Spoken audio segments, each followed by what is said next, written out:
Hi, we're Team T, a family from Arkansas committed to visiting all the national parks in the lower 48 states. Why don't you go ahead and hit that like and subscribe button and join us on this journey. Now sometimes we spend a few days at a park and other days just a one day. But we try to do our best and show you all the neat things that each park has to offer. Thanks for watching.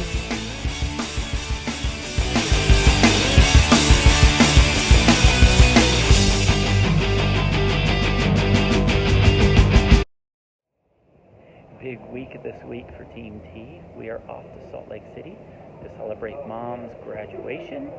So right now we're sitting in the airport in Dallas-Fort Worth, about to get on the plane for Salt Lake City.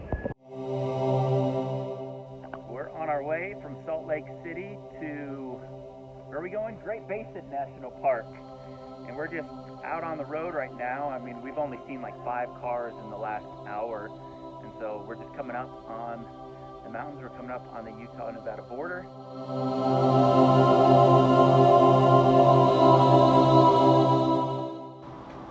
Just got to Nevada, just crossed the border, and our friendly neighborhood scorpion comes to say hi.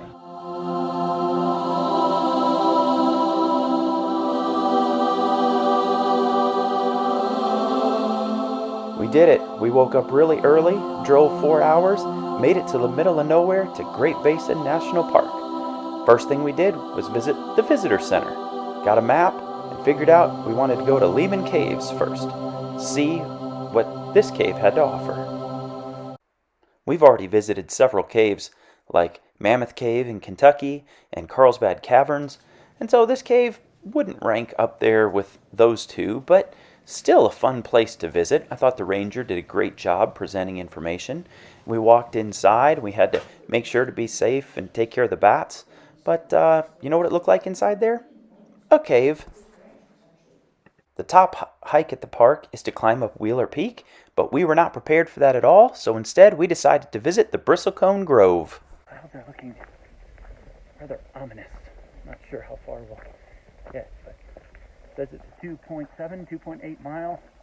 These are the oldest living organisms in the world, but we'll see how it goes. Usually Team T is very prepared for hikes.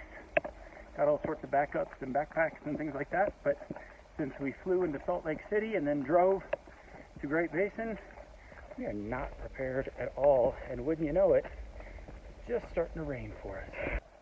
And it dawned on us that none of us really know what a bristlecone tree looks like. Oh, and it's raining too.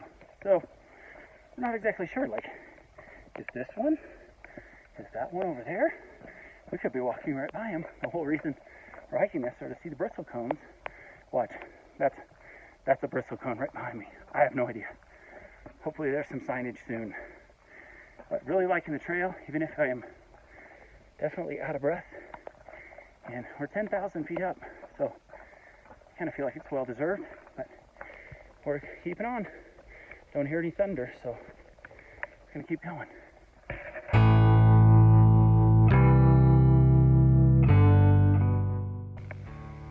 I think that is Wheeler Peak right there.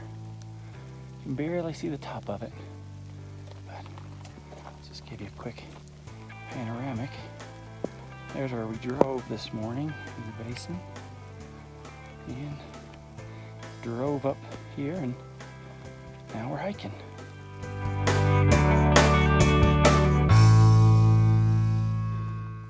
So we learned at Bryce Canyon that there's a certain type of pine tree that smells like cream soda. Do you remember what kind it is? Almost smells like soapy. What is it? Ponderosa pine. Ponderosa pine. Watch out for that big fatty ant. He's over here. But true, this is a ponderosa? I don't know.